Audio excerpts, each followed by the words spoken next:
Are we live? Are we live? Oh, I think we are because I just heard the feedback in my computer here. The Devils get their fifth win in a row. They beat the Toronto Maple Leafs by a score of 5-2. Once again, the Jack Hughes show, as we saw. We'll wait for a couple more people to get in here before we break down another dominant victory for the New Jersey Devils.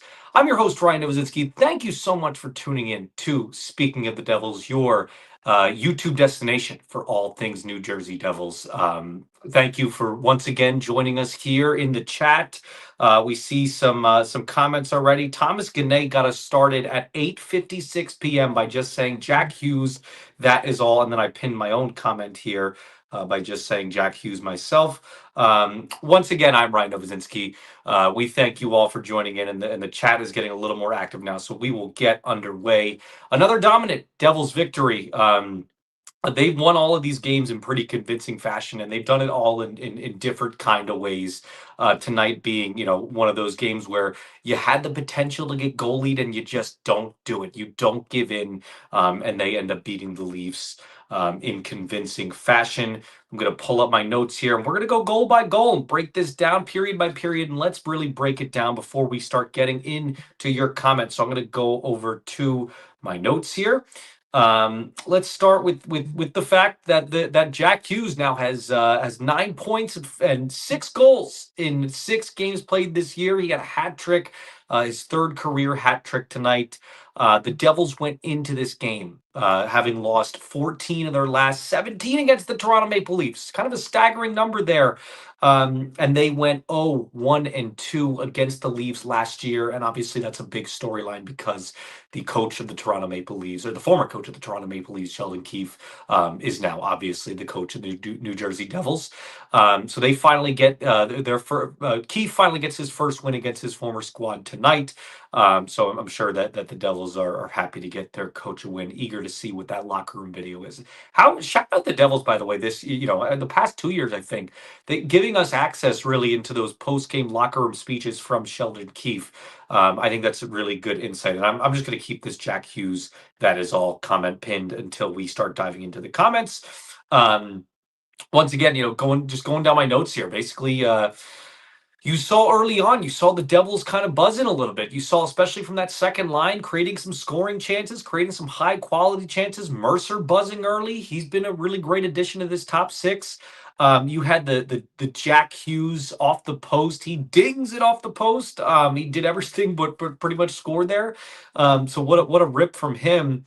And then things went sideways a little bit more adversity for the Devils going down in their all too famous 1-0 deficits. John Tavares kind of going inside, muscling his way through the crease and batting the puck in. Allen stopped the initial shot from the point, but then Tavares got the rebound past him. Really hard guy, obviously, to stop once he's getting going down in the crease, but come on. And it was interesting too. You saw that Tavares line against that fourth line, which got, I wasn't crazy about early in the game, but I think that fourth line really picked it up. And I hadn't been crazy about them going into this game. After looking in kind of the fancy numbers there, they're the only Devils line with a sub 50% expected goals for percentage, and it's well sub 50%. I think it's in like the 30s or something like that. I had to check Money Puck, but then there was also a failed clear attempt on that goal that set the Leafs up with a goal. Then another weird note from the first period, he had the Palat injury. He obviously ended up coming back to the game, but the fact I thought it was notable that Paul Cotter was the first one that they went to. I wasn't too bullish about his game coming into the night. Especially when I dove, I think I talked about him and was pretty complimentary of him in last night's stream. But then I dove into some of the numbers there, and he hasn't, had a great game, had a great year. And you look at it, and we're talking about him. He was potentially one of those guys that once Dadonov comes back, maybe he would get he would get the short end of the stick and end up getting benched. But he ends up getting promoted to that first line. So I thought the thought process there was pretty, curious. I'm curious to see if Keith has asked about that after the game. If not, maybe we ask about that on next time we see him tomorrow, because the Devils are playing back to back tomorrow. Hopefully, you guys will like and subscribe, and you'll come on and join us for the stream, the post game stream tomorrow, because we do these every time. We have a really good time. Um, and then, just going in with that, the rest of the first period here, Stolar is just robbing the Devils insane chances. I mean, there was that one where Nico and Brad, I think it was, they had the 2-on-1 chance on the penalty kill. So they were shorthanded.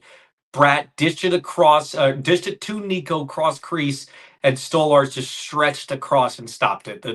So good to see, the Jersey kid getting it done, but he was ridiculous tonight. And then, to wrap up that first, kind of an up and down first for the Devils. I thought they started strong, and then you saw some ugliness here, to wrap it up. Almost the own goal for Allen at the end.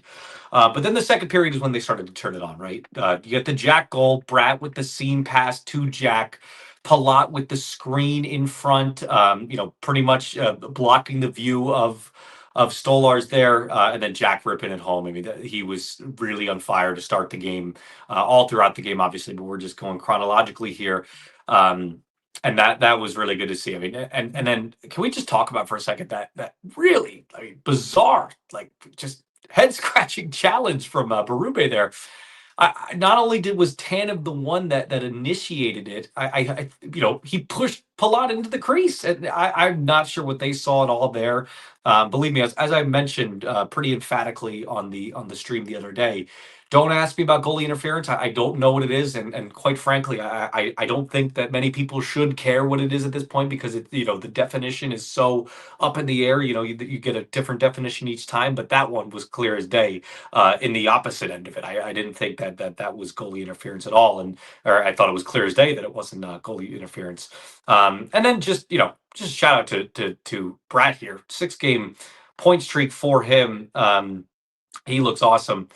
Cody Glass. I mean, then you just had the barrage of goals there. I can't remember the exact minute counter for this, but Devils just really had a barrage of goals into just like a 5-minute stretch there. Glass pounds it in on the rebound. Power play goal. Palat was active in front of the net too there.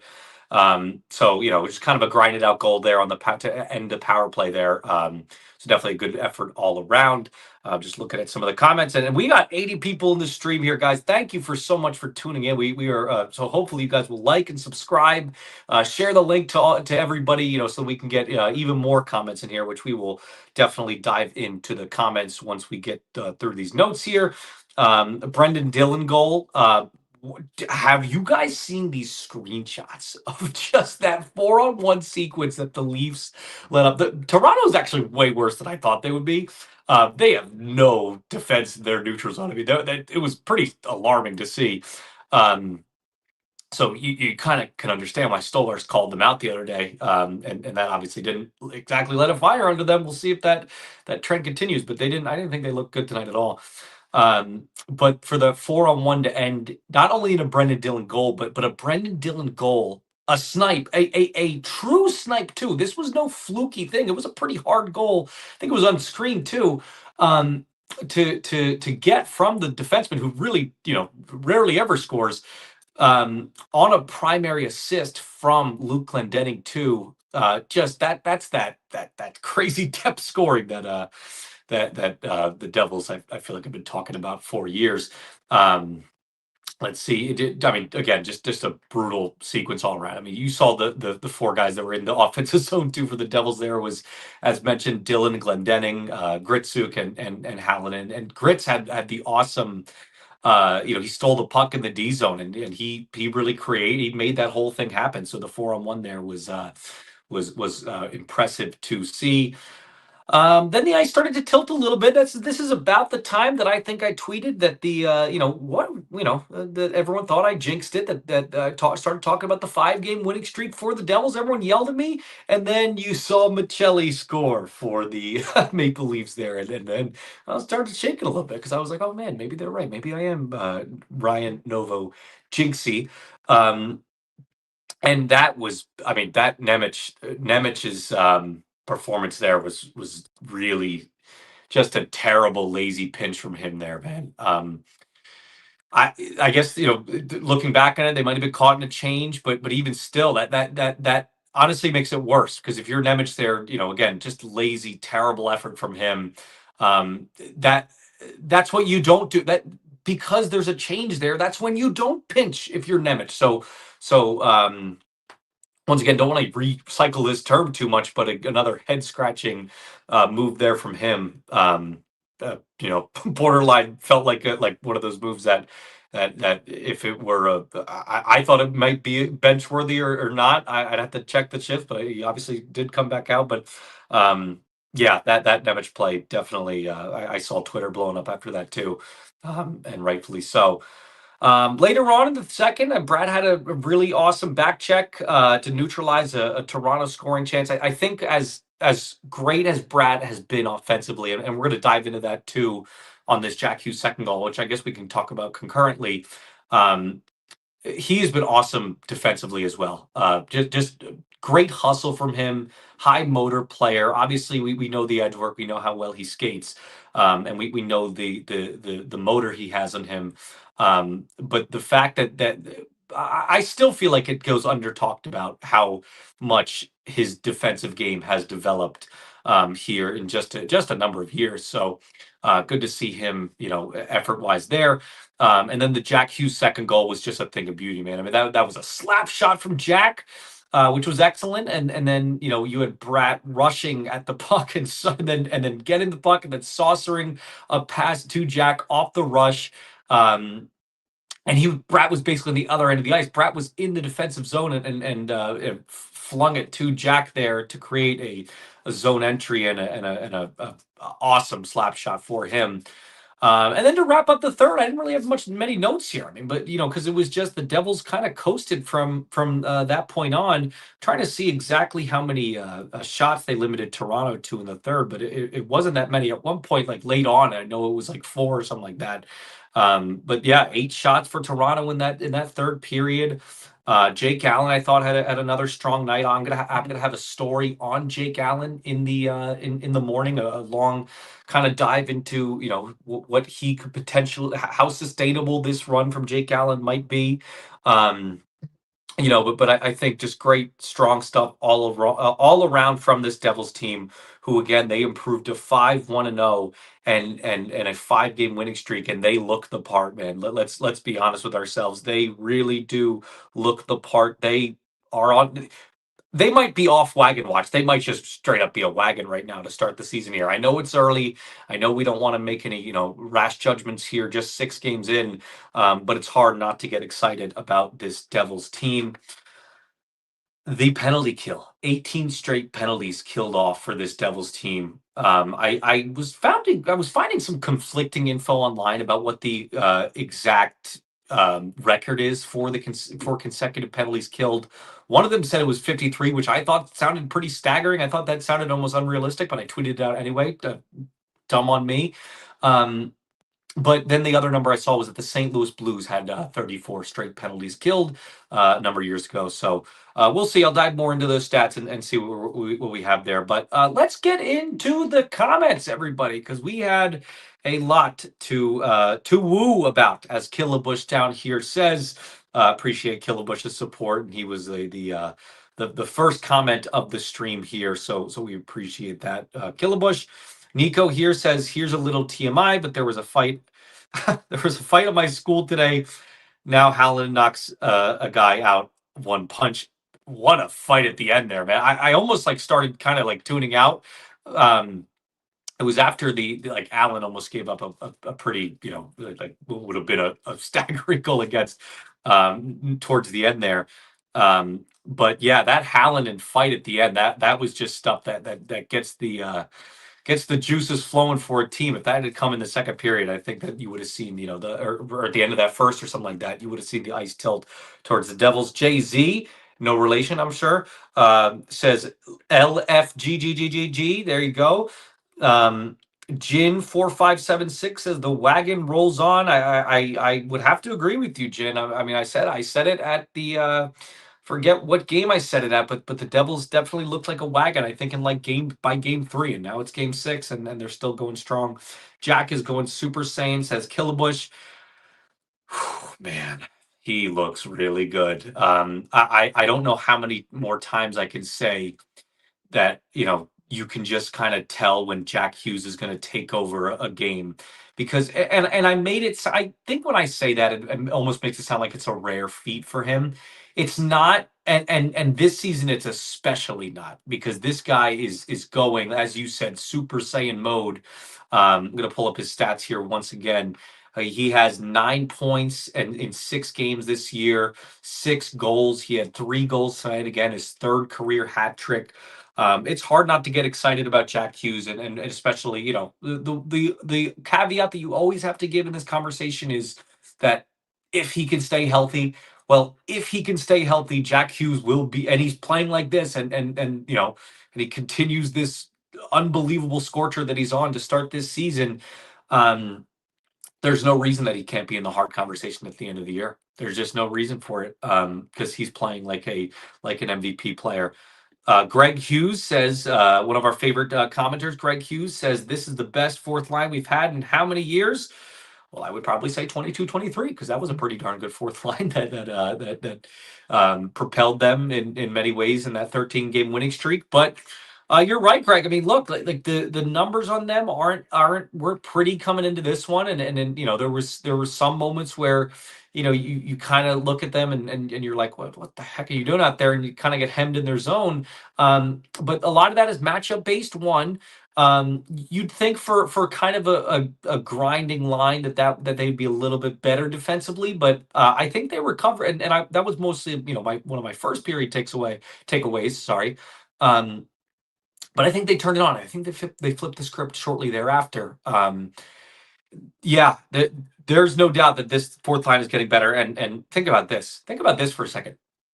Stefan Nason, who will probably slot in the lineup tomorrow on that fourth line, hasn't even played yet. So, I mean, we'll see, man. Like that, it has a chance to get even better from there. Shiver Me Timbers. Shiver Me Timbers says, "What a beautiful hockey game by the Devils. That second period was awesome. It sure was, man. When the Devils are on, when they're just scoring off the rush, and they put these, they almost score in droves, right? Like you get these 5 minute stretches where they just pile on four or 3 or 4 goals. That's when the Devils are on fire." Killabush says Jake the Snake rules. He sure does, man. And again, I have like a 1,000 word feature coming out on him in the morning. I'm really excited to get that out. Let's go to the nerd numbers on him tonight. He had about 0.8 saves above expected tonight. He had, let's see if they have the high danger numbers here. He faced 2 high danger shot attempts, and he had a decent save percentage against them. Um, Again, Toronto offensively, I wasn't, I think that Toronto wasn't as good as I thought they would be. But yeah, no, definitely another good performance from Jake Allen there.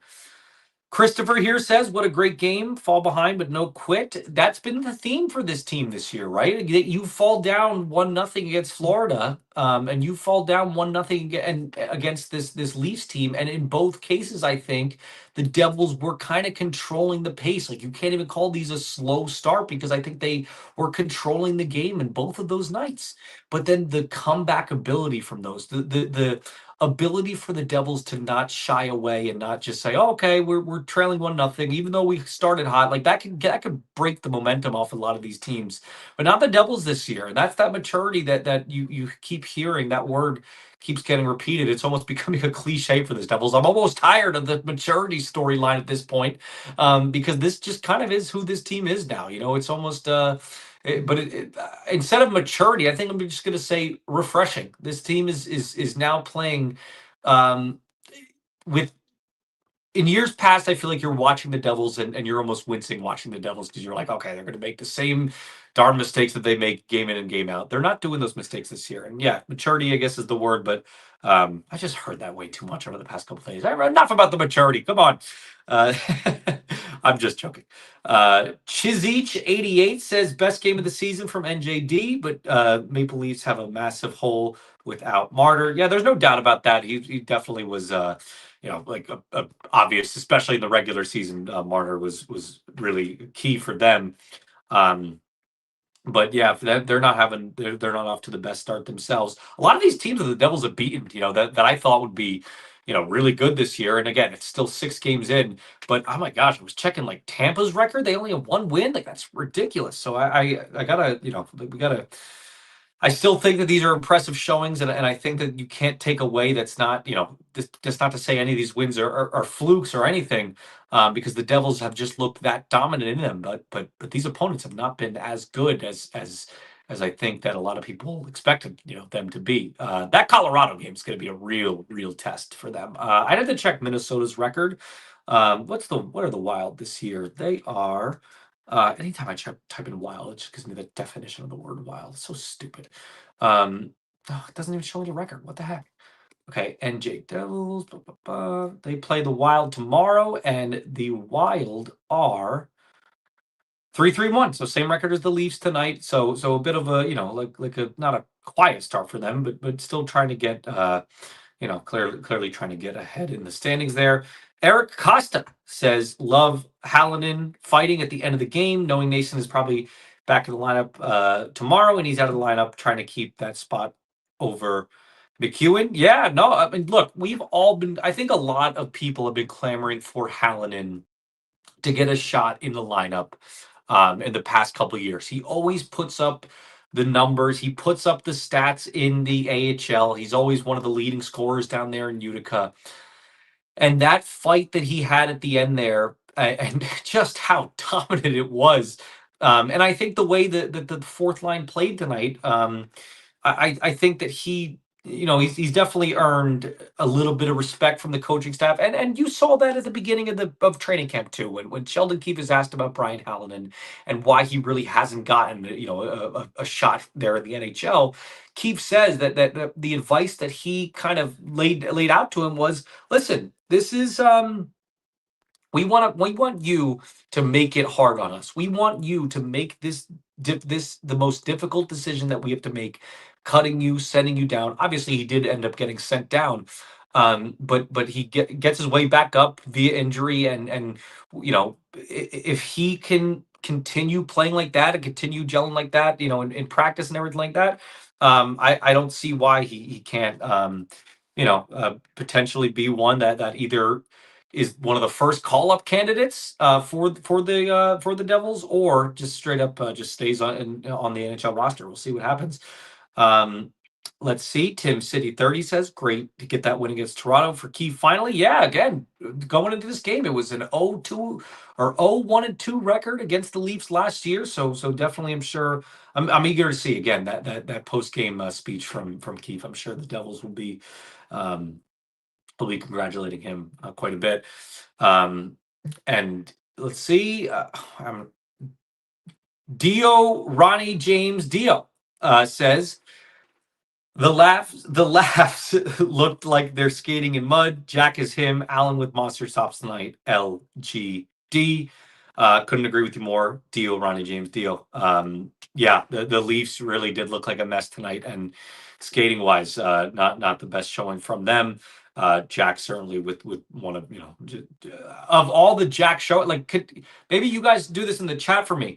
Of all the Jack showings to this season, which game do you think is the best? Because like they've pretty much all, like, aside from like the first two, maybe 3 games of the season. I think it was like first 2 games of the season when he started off pretty cold.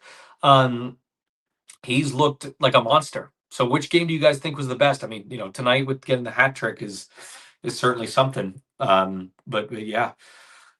Christopher says, Jake Allen solid again, and Jack Hughes fantastic. Good to see Gritsu get back on the score sheet. Yeah, again, like, look, and then Gritsu getting the steal too in the defensive zone to make that 4-on-1 embarrassing 4-on-1 rush happen against the Leafs, was just so refreshing to see. Look, the fact that this kid, and this has been an ongoing topic of conversation. I get it. But the fact that this kid has been doing pretty much everything else except for scoring, no, he has been doing everything else except for scoring, is really a sight to see, because I think going in, my expectations for him this season were that the one thing that you can't take away from him is that shot, right? Like that's the one thing that everything else he was going to have to get adjusted to. But no, it's pretty much the opposite. It is exactly the opposite. Everything else he's had to, he's eased into fine, and he's doing really well on that third line. I think they have a really good chemistry there. Um, and the scoring is the one thing that has to come now. So you wonder when that's going to come. I thought that maybe we would get a little glimpse tonight. I was talking to someone across the league yesterday about just giving guys opportunities and just showcasing and stuff like that. I think tonight would have been a fun night to see Grits in that on that jack line just to see what he could do, because there's no real harm in it. Like I don't think like if you just do it for a period while Pilata's hurt, maybe the only risk there is just breaking up that third line, which has been so good so far. But I don't know, man. Like, just throw the guy a bone. Let's see what he can do because you always want that third guy. Albeit, I will say, like you have to give Pilates flowers tonight. I mean, the way that he screened Stolars on that I think on the Jack goal, and then the way that he got and was real tough in front of the net on the Cody Glass goal is certainly praiseworthy. Let's continue on. Jin4576 says that third period was perfect for the Devils. Didn't give Toronto a chance to make a comeback. Yeah, man. No, again, shut them down pretty much. Shot wise early on there. Just Toronto gets a couple shots there at the end, and then another penalty kill too for the Devils. Again, 18 in a row for the Devils. So nice to see there. Christopher again. Keith gets the win in Toronto. Good for him. Killabush, I got to see that Holloman swing in slow motion. That looked amazing. Yeah, no, we definitely got to get the slow motion going on there. I know that if somebody that's a little more video tech savvy than I has the capability to do that, someone has to do that and tag me on Twitter, and I will give it a retweet because that was that was a thing of beauty, man. That was an awesome fight there at the end. Dubzilla 47, what a great win. Frotacular. Frotacular says Frotacular says, I hope Dawes can keep this train rolling tomorrow. I do too. Yeah. I mean, look, like Dawes has obviously come into weird situations before and is proven to do well. Look no further than that Stadium Series game that he had, where he set the record for saves in outdoor games. And then just, coming up his first year and being so young. I think he was like 19 years old at the time or something ridiculous like that. And for him to lead the Devils in wins, albeit that was like a pretty ridiculous like 7-man goalie rotation the whole year. So there was a lot of names there and a lot of pretty cruddy names there. So maybe it wasn't the hardest thing to do, but he's a guy that I say all this just to say he's someone that can work under pressure. So keeping this winning streak going, getting it to 6 games, which we'll have to dive in now to see when the last time the Devils won 6 games in a row. I think he's up to the task. Even if he's been a little shaky over the past couple of years and he hasn't quite lived up to that, that height that he had post Stadium Series. But we'll see what he does. Chiz Each 88. I might throw up in my mouth a little bit. Come on, man.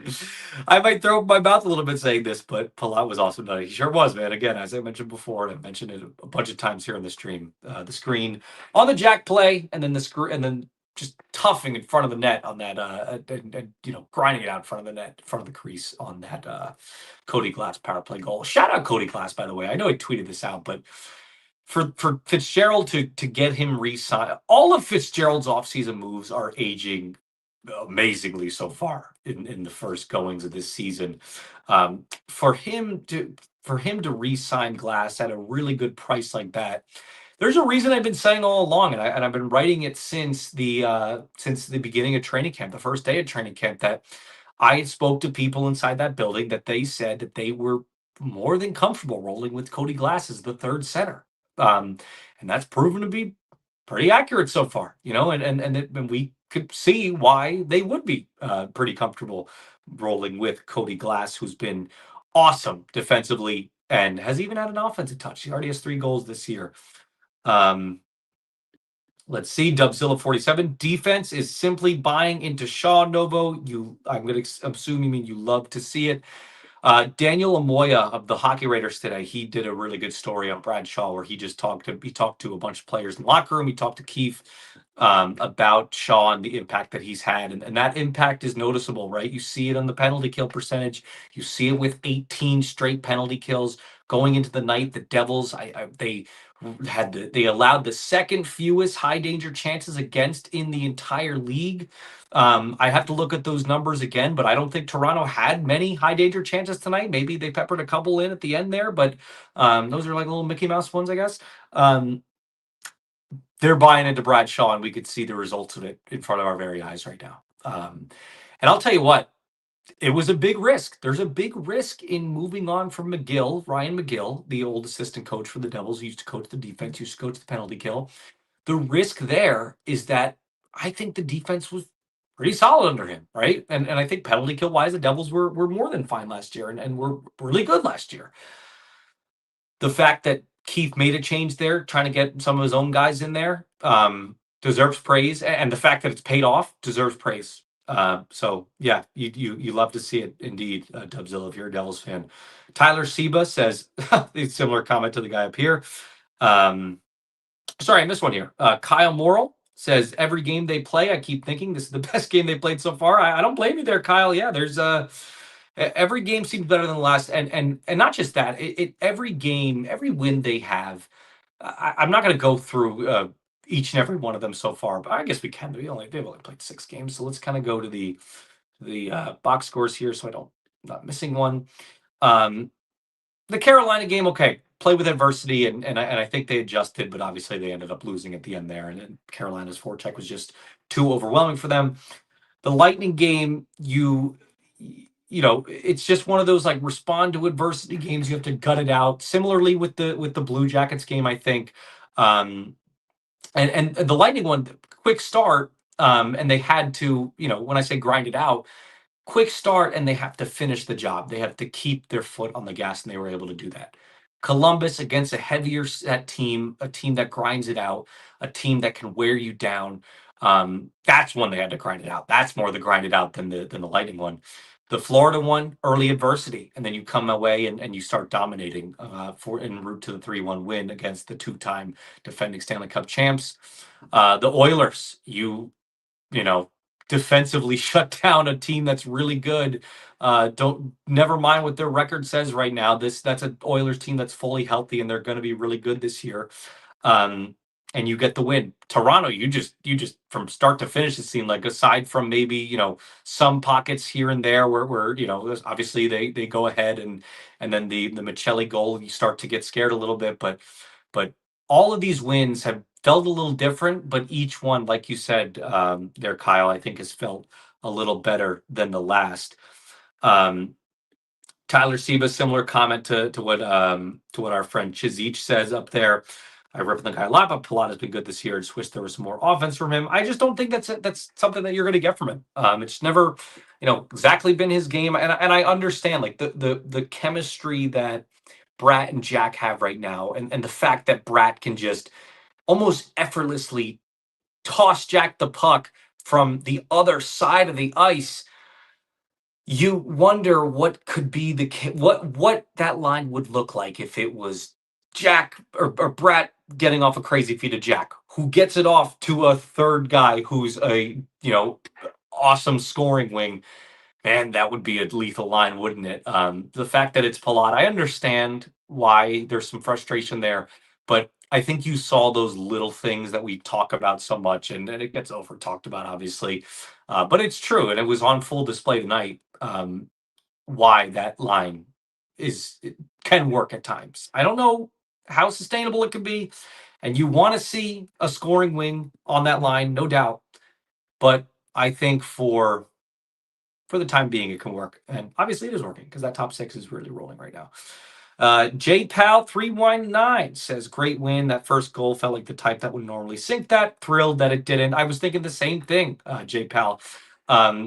In seasons past, I think the Devils would have crumbled under that, but obviously they didn't, and they get out the 5-2 win over a, on paper, pretty good Maple Leafs team, but that just did not look good tonight. Cranman says, oh, would you look at that? Devils at the top of the division, at the top of the conference. There you go. I hadn't even looked at the standings, but the good note there from Cranman. Dubzilla 47 says, and Jack, Well, it's just nice to see that, no doubt. Jay-Z, again, no relation, I'm sure. Can we get some Hallinan love? I think we've been giving Hallinan a lot of love this episode. Sharon Govich, Hallinan last minute fight means Nason is definitely back tomorrow. Yeah, it sure does. And I think he was coming back anyway, and I think he was going to fill in that. So I'm just excited to see what that fourth line can look like with him because Nason is such a good player, and gets those those really gritty net front goals, and excels at that. So adding that to the fourth line is going to be fun to see. Rumham, great shot suppression, sure was, especially in that third there.